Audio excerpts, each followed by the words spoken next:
What we see is this line going from the medial canthus here, here, here, here, here, here.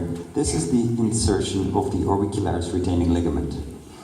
Then we know that the origin of the ligament is on the periosteum over here.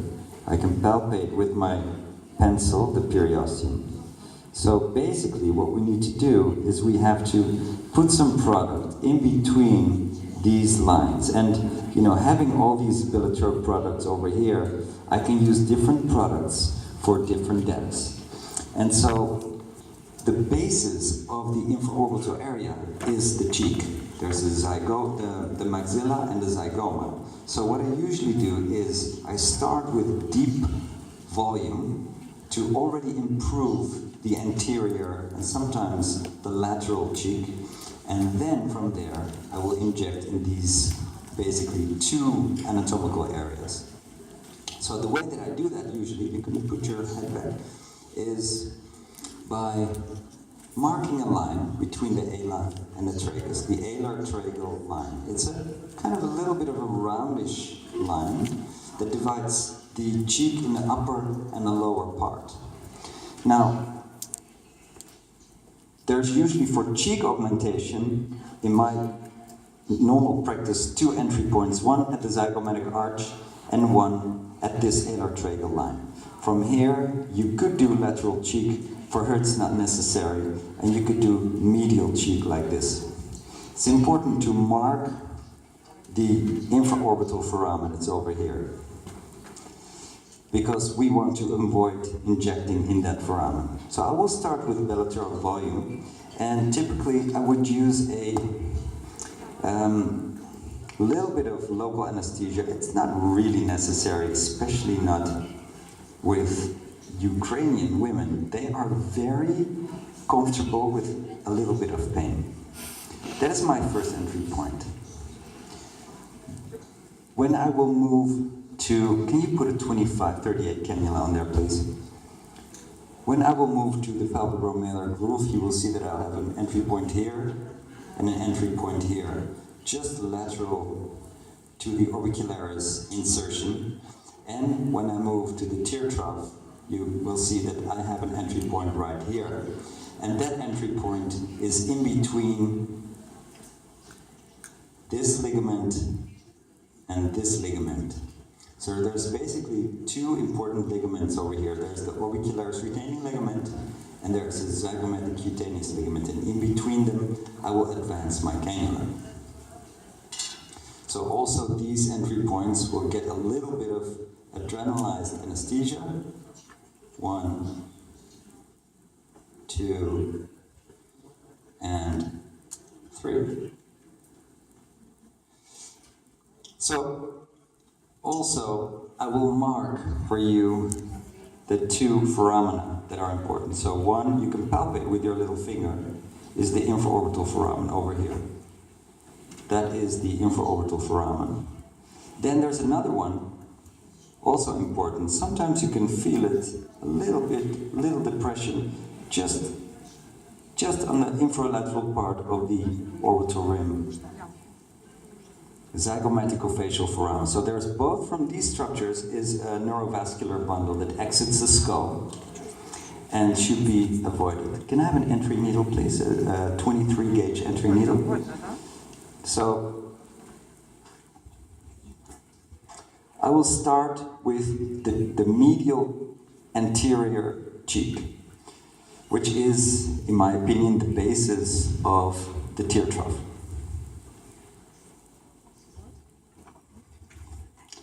So where was my anesthesia point? I think it was right here.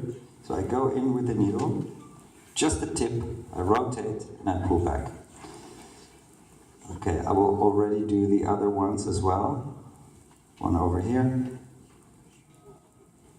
one over here, one over here.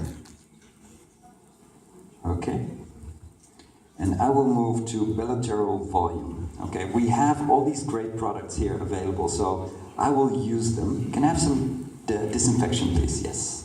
Before I want to introduce my cannula, I I want to re-disinfect because I don't want to create any problem with my patient. Now, as you can see, this Belotero volume is on a 25 gauge cannula, 38 millimeters.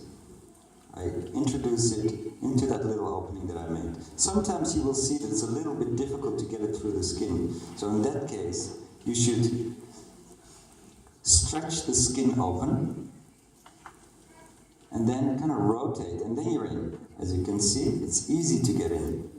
Now I am in the subcutaneous fat. I want to get just next to the infraorbital foramen, maybe even a little bit above the infraorbital foramen and just below. So I want to go to the deep fat compartment, the deep medial cheek fat compartment. So I lift up the skin and the SMUS. I feel now resistance. The resistance is the SMUS. So I press against it, I start to rotate, make a weak spot, and then I press through. And then I'm through the SMUS. I keep on lifting, and I'm really exactly at the place where I want to be. Just superior to the infraorbital foramen. And I place a little bolus, 0.05, retract, 0.05, retract, 0.05. Okay, I make a new tunnel. I just go all the way towards the foramen. I want to make sure that the cannula tip is not actually on top of the foramen, but just lateral to it. Again, 0.05, 0.05, 0.05. Then just below, I check with my non-dominant finger. If I want to check where the cannula is, I move the cannula while leaving my finger in one place. And again, just below the infraorbital foramen, 0.05, 0.05, 0.05. So actually I injected 0.45 right now with Belotero volume. Is the patient okay? The patient is okay. Sometimes these cannulas can make some intimidating noises. So we best to prepare our patient for those noises. Can I have some intense, please, on a 25 gauge cannula? So, as you could see, Belotero volume to place inside the deep medial cheek fat compartment, that will already improve the basis of the cheek. So, purposeful molding means you can mold it into a certain shape. So I'm not flattening it by just randomly massaging like this. I kind of try to direct it into a certain shape. So that means rocking and rolling. You know, rock and roll back from the 50s, it's back. It's back in 2017, we're rocking and rolling with this patient. 25, please, yes. Yes, the same one. So, you know, I brought my own cannulas because these are just my favorite cannulas. 25 gauge, 38 millimeters. I really like them a lot. So I'm going to move your headband back a little bit. So her face was completely disinfected previously. And so I'm going to do a little bit more. Thank you. And I will start from here. And I will move my cannula to the lateral part of the palpebromalar groove. So again, I want to go to the periosteal level. So I have to lift up again the tissue. And now I have to go through some resistances. These are the zygomatic retaining ligaments over here. And as you can see, the cannula is now just inferior to the infraorbital rim. You can see it moving here a little bit. You okay? It's scary for the patient, but she's very brave. And so, when the tip is over here, I put my non-dominant finger just below it, and I start to inject a retrograde. This is Belotero intense, so I have to give a little bit more pressure than with Belotero volume. It's a little bit more elastic, it's a little bit more stiff gel. I injected just 0.1 and I press the product towards the orbicularis retaining ligament attached to the infraorbital rim. So, Простите, пожалуйста, вы поменяли препарат? Belotero Intense. Was it the question? I changed. Yeah, I changed the product. So this is Belotero Intense. Can I have a swap, please? Yeah. So this is Belotero Intense. For the anterior face, I used Belotero Volume, and now I changed to Belotero Intense, and you will see that I will change to Belotero Balance after this. So second entry point for the palpebromial groove. I go in, again I lift the tissue in front of the cannula, I rotate to get through the resistances, the patient hears some noises, and she takes a deep breath.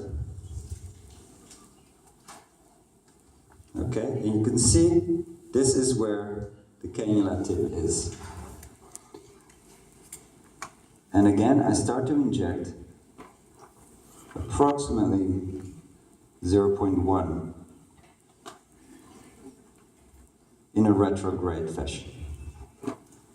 So small amounts can do marvelous jobs if you place them strategically. So now I will move to Belotero Balance and start to address the tear trough itself. And the same cannula, yes. It's very nice to use the same cannula because the 25 gauge is more difficult to get into an artery than the 27 gauge. And the 38 millimeter cannula gives it a nice rigidity, so it's more easy to control. So as you can see, Belotero Balance with lidocaine. And now I have to find my entry point. It's in between the two ligaments, there we go. And so again, I will lift up the tissue in front of the cannula. I'm in between the two ligaments, remember? So in between the two ligaments, I go down through the smas, and then I advance the cannula over the periosteum. It can sometimes be a little bit painful there because of the proximity of the infraorbital nerve. So I inject a little bit of product, and that will already anesthetize. Okay.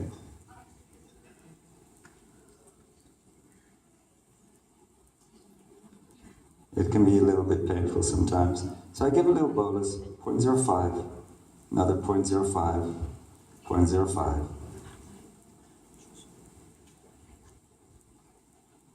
And I re-advance the cannula to a little bit more medial position.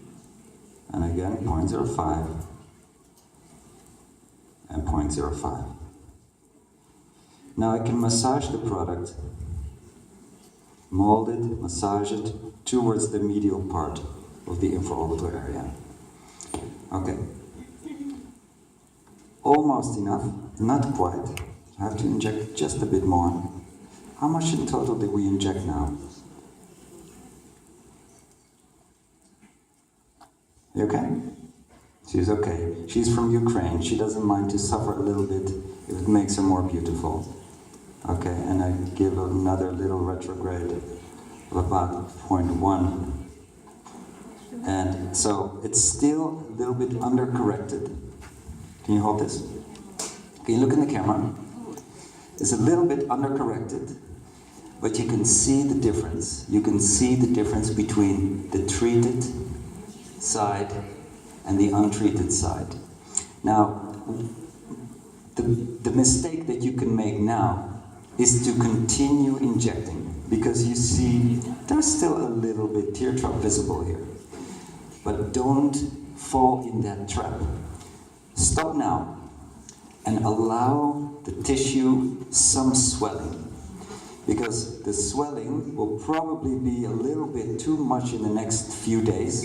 Your patient will be a little bit worried about swelling, but then after about 3 days the swelling will go back down and then she will be extremely happy. So I think this is a perfect moment to stop the injection. So I will finish the other half next time I'm here in Ukraine.